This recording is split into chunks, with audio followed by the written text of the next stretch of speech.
A importância da mesa. Vamos lá. A partir do verso 7.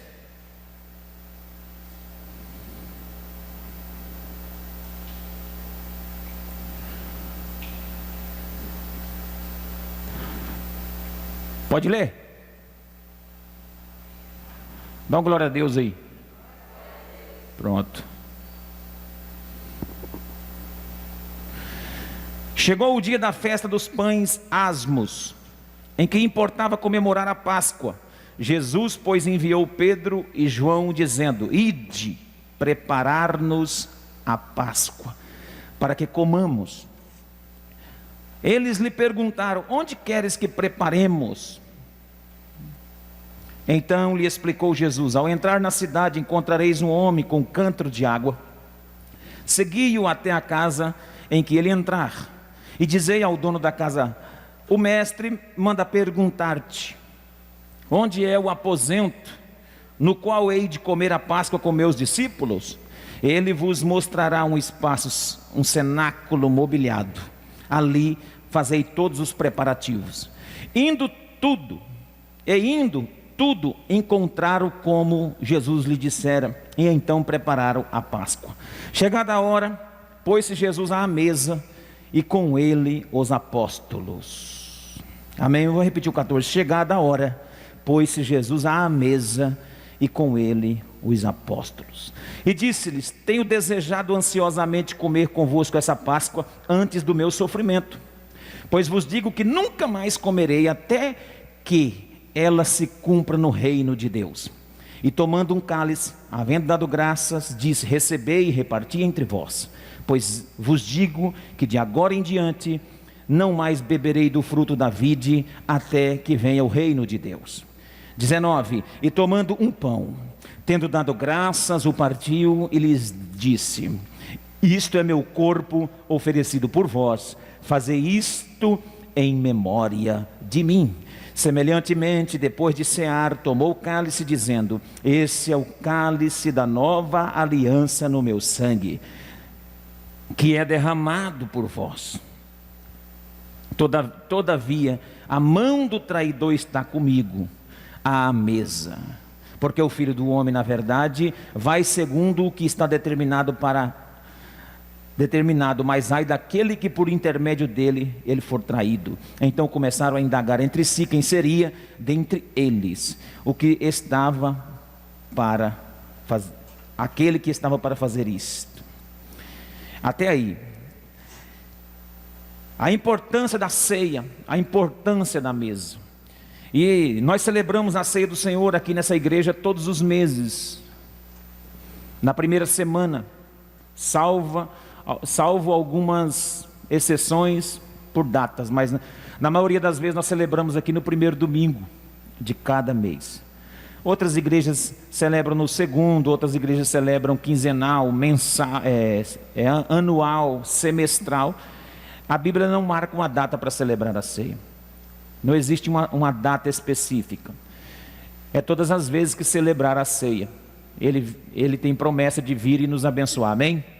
Então nós celebramos a ceia aqui, mas o que esse texto que temos na mão é o texto do encerramento. Jesus faz a transição, ele está encerrando um costume, e ele está inaugurando uma ordenança. Ele está encerrando o costume judaico da Páscoa com os apóstolos e está inaugurando a ceia. Então Jesus faz a transição da Páscoa judaica para a ceia, porque Jesus agora, a partir desse sacrifício, depois que ele morre e ressuscita, ele se torna o Cordeiro de Deus. Então não há necessidade de se matar um cordeiro e celebrar mais a Páscoa, porque ele é o nosso Cordeiro Pascal.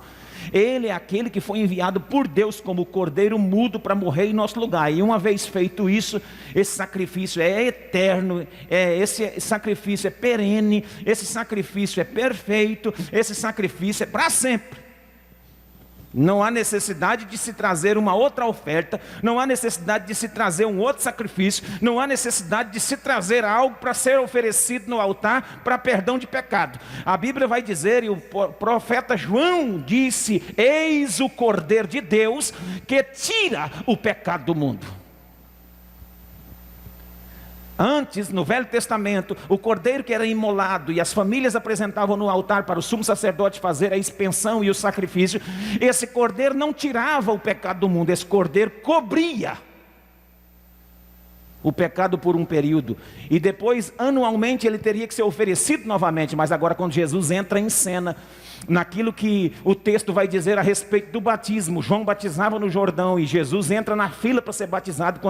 Quando João percebe que é ele, e João estende as mãos e diz assim: eis aí o Cordeiro de Deus, agora não cobre mais somente o pecado, agora tira o pecado do mundo. Então todo aquele que crê no sacrifício do Cordeiro que foi imolado, já não precisa apresentar sacrifício algum, porque o sacrifício do Cristo, do Cordeiro, foi perfeito. Então ele transicionou essa festa, essa Páscoa, essa celebração memorial que eles tinham do livramento lá entre eles, dos judeus, quando saíram da escravidão do Egito. Jesus agora transporta isso, transforma isso e traz uma revelação interior. A Páscoa agora não é mais externa, ela é interna, porque Jesus interiorizou o sacrifício dentro de nós. Quem está entendendo, diga glória a Deus. E aí Jesus então monta uma mesa com esses apóstolos, e aí está a importância da mesa, a importância de reunir em volta da mesa.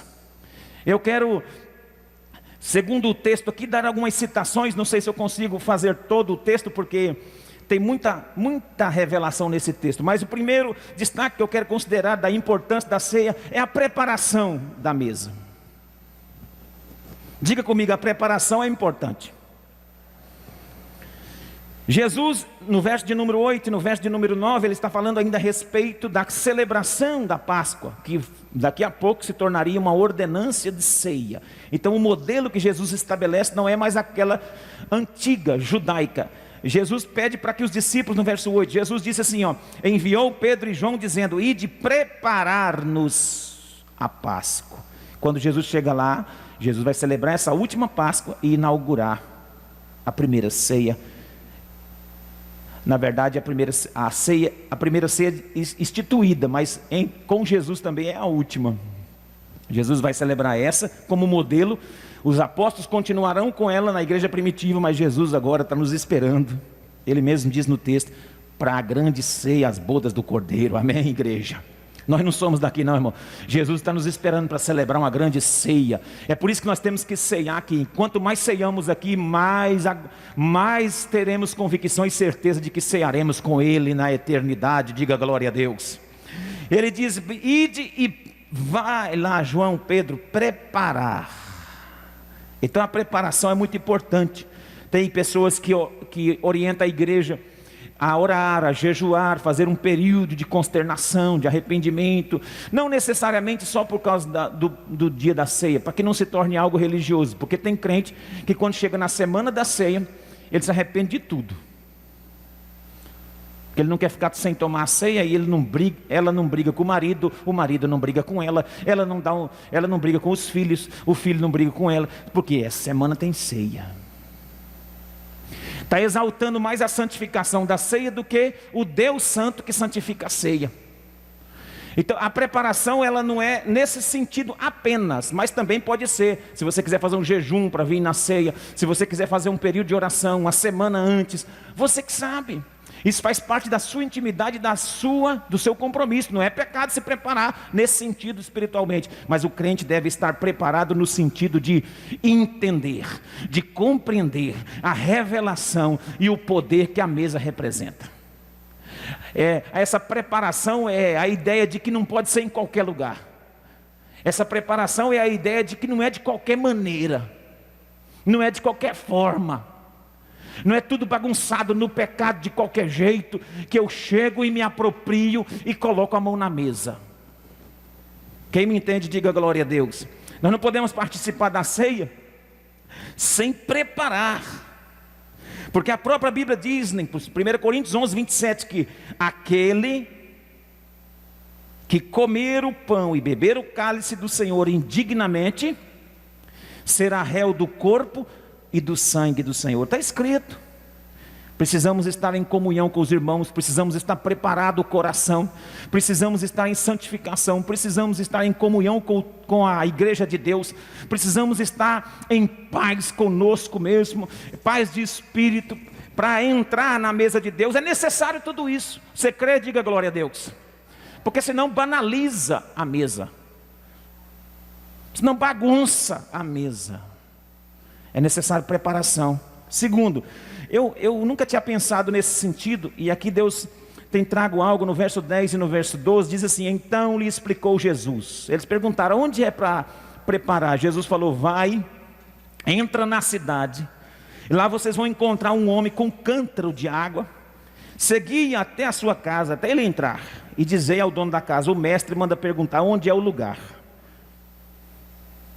que ele pode comer da Páscoa com os seus discípulos. O homem disse, Jesus disse, ele vos mostrará um espaço muito bom, um cenáculo mobiliado, ali fazei os preparativos. Interessante que aqui parte de uma revelação de Cristo. O preparo, para que haja o preparo e da nossa parte uma percepção em tudo isso, Jesus vai ordenar os discípulos a sair na rua e encontrar um homem. Como é que Jesus sabia isso, gente? Isso é revelação do Espírito de Deus para Jesus. Jesus falou, vai em tal rua que vai ter um homem com um cântaro na cabeça. Jesus não é adivinho. Ou seja, Jesus ia adivinhar que tinha um homem em tal lugar, aquela hora, com um cântaro na cabeça? Você já parou para pensar que tem coisas que Jesus nos orienta, que às vezes não tem nem cabimento de fazer? Como que você vai sair procurando um homem com um cântaro na cabeça na rua tal? Jesus deu a rua, Jesus deu o lugar. Você vai aqui nessa rua, vocês vão aqui, vão encontrar um homem com cântaro. O cântaro é um jarro de água, um recipiente que carrega água na cabeça.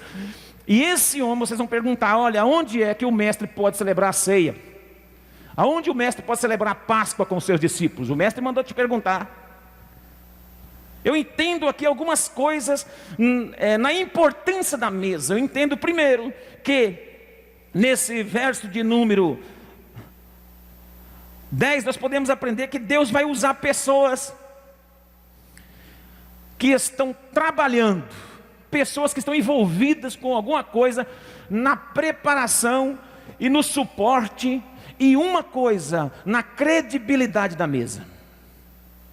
Porque quem trabalha passa credibilidade. O homem estava trabalhando, o homem estava com um cântaro na cabeça. E a ceia, a mesa, ela tem a ver com esse investimento. Tem muitas pessoas que investiram para que essa obra, para que essa igreja, para que essa mesa estivesse posta. Tem gente que investe na mesa de Deus, na mesa de Cristo, para os discípulos participar da ceia, amém? Tem gente de fora, mas só que é gente que trabalha. Então eu entendo que o trabalho, presta atenção, o trabalho supre a mesa, em todos os sentidos, não apenas no templo, na participação da ceia, mas o trabalho dignifica a mesa, o trabalho supre a mesa, é o trabalho que mantém a mesa, é o trabalho que prospera a mesa, é o trabalho que enche a mesa, é o trabalho que coloca o alimento, que coloca o pão na mesa, é o trabalho que proporciona o lugar para a mesa ser estabelecida. É o trabalho. Aleluia. Então trabalhe. A mesa lá na sua casa depende do seu trabalho. Do trabalho das tuas mãos comerás, feliz será e tudo te irá bem. Então trabalhe. O trabalho prospera a mesa. O trabalho, ele traz o subsídio. O trabalho coloca pão na mesa. O trabalho abre espaço, mobilia o lugar para a igreja celebrar. A igreja tem que trabalhar, crente tem que trabalhar, o povo tem que trabalhar. É trabalho, tem que trabalhar, porque o trabalho prospera o ambiente, o trabalho prospera a mesa, em todos os sentidos, até para a preparação de uma ceia. Deus mandou procurar um homem que estava com a mão na massa, lidando com cântaro, trabalhando, para proporcionar um lugar mobiliado para o povo de Deus congregar. Deus vai usar várias pessoas que estão andando na rua com cântaro na cabeça, para preparar um lugar de adoração para o seu povo no Brasil. Se você crê nisso, diga glória a Deus. É forte, é profético. Mas uma coisa eu entendo aqui também, que tudo deve ser feito debaixo de obediência. Ao verso de número 11, dizei ao dono da casa, o mestre manda perguntar. Já pensou? Eu falo para você, sai daqui, vai lá, vira à direita, você vai encontrar um homem lá. Fala para o homem que o seu pastor está pedindo para ele, perguntando para ele, onde é o lugar que ele vai fazer o culto. Ele precisa preparar uma ceia para os seus discípulos. Onde é o lugar? Você vai? Se eu falar para você sair daqui, e lá naquela rua 23, que lá vai estar passando um homem com um galão de água na cabeça, um cântaro, e pede o espaço lá, fala, o pastor está pedindo para você arrumar o lugar.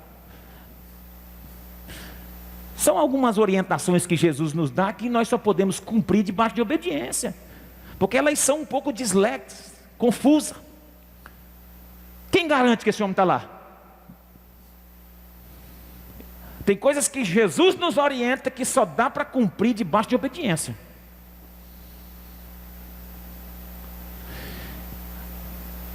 A participação nossa na mesa requer obediência. Você pode dar glória a Deus?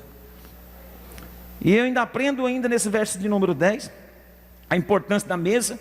Verso de número 11. No verso número 12 agora, que Deus merece o melhor com relação à preparação da mesa. A mesa deve ser o melhor. Deus sempre vai merecer o melhor da sua parte. Quando você for fazer para Deus, faça o melhor, tá, irmão? Quando você for celebrar, venha celebrar com o coração aberto. Venha celebrar, vem de qualquer jeito não. Quando você vier para a ceia, venha bonito, arrumado, ajeitado, igual você está aí hoje. Não é questão só de estética não. É questão que você está dando o melhor para Deus. Eu congreguei com um pastor no seminário, ele era nosso pastor. Sabe o que ele fazia quando ele pegava o dízimo dele? Ele fazia isso. Isso não é uma orientação para ninguém. Ele ia no banco, no caixa, recebia sempre no caixa do banco o dinheiro dele. E ele falava assim, essas notas, o valor do dízimo dele, ele falou, tem como você trocar essas notas? Ele tem nota nova para mim? Aí a mulher escolhia as notas mais novas. Ele separava o dinheiro, que era o valor do dízimo, colocava no envelope. Ele só entregava o dízimo com nota nova. Ah, pastor, mas dinheiro é dinheiro. Lógico, o valor do dinheiro, independente de ser novo ou não. Ele montou um critério para ele. Ele entendia que além dele dar o primeiro, ele dava o melhor. Se a gente for criterioso com as coisas de Deus, Deus vai ser criterioso com as nossas. Agora, se a gente for desleixado com as coisas de Deus, Deus não vai ser desleixado, mas Ele não vai responder, porque a única maldição que não se quebra é a maldição do relaxismo. As outras maldições, tudo você quebra. Quebra maldição do diabo, maldição de família, maldição não sei do que. Quebra. Maldição de relaxismo ninguém quebra, porque a Bíblia diz assim, maldito é o homem que faz a obra de Deus relaxadamente. Então, se você fizer a obra de Deus relaxadamente, não tem pastor, não tem profeta, não tem missionário que quebra esse relaxismo. Vai ficar relaxado a vida toda, só que também Deus não responde ao relaxismo.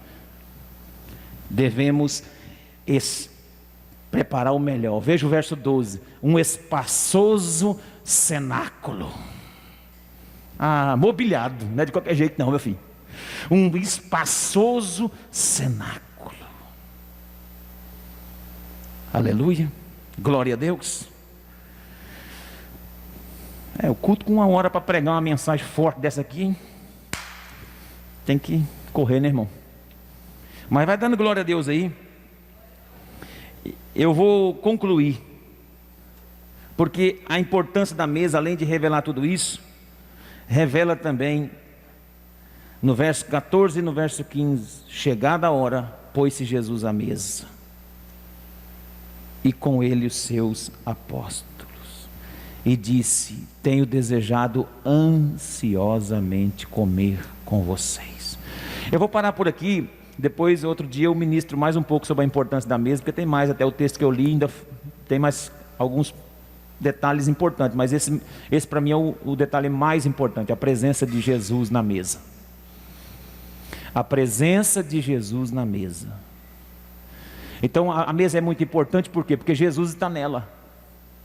Amém? Olha, ele falou assim: Jesus deseja estar conosco. Ele disse assim: chegada a hora, pôs-se Jesus à mesa e com ele os seus apóstolos.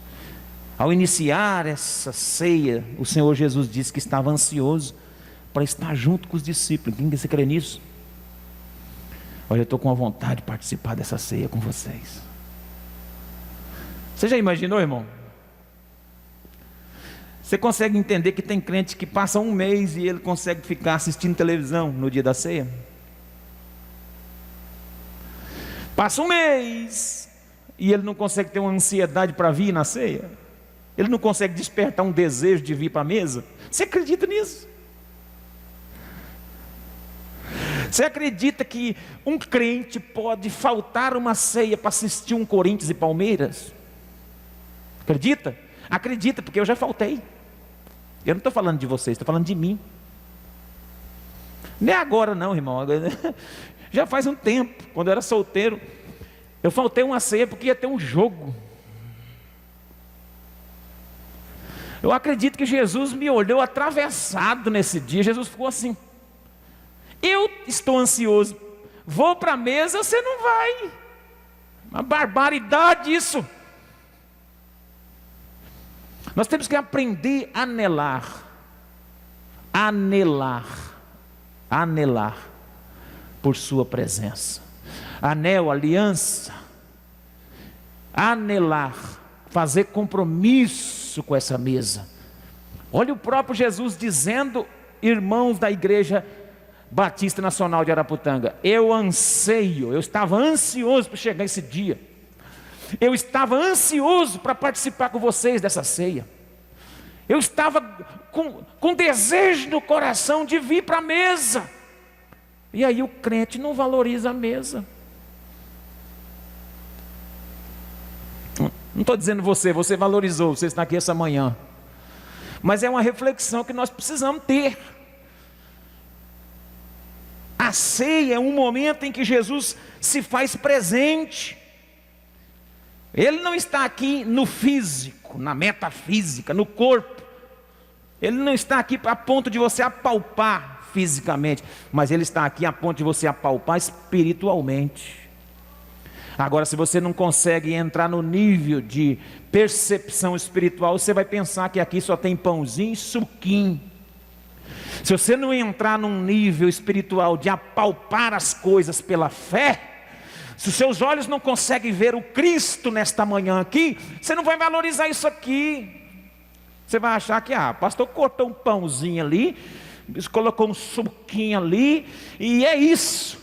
Não é não, isso é o corpo de Cristo. Ele está presente. O próprio Cristo derramou o sangue, derramou, o corpo dele foi retalhado, foi cortado ao meio por nós, mas agora ele já ressurgiu. Isso é apenas uma memória. Ele não está aqui esquartejado na nossa frente, ele está aqui ressurreto, ele está aqui pela fé, ele está à direita de Deus. E quando eu celebro essa memória da sua morte, eu também celebro a sua ressurreição, e digo que ele venceu a morte, e que ele está aguardando para participar comigo de forma peremptória, poderosa, para sempre, a grande bodas do Cordeiro. Mas enquanto esse dia não chega, eu vou valorizar esse tempo que eu tenho com Ele, junto com os meus irmãos e com a igreja. E é isso que é a revelação e a importância da mesa. Jesus está nela.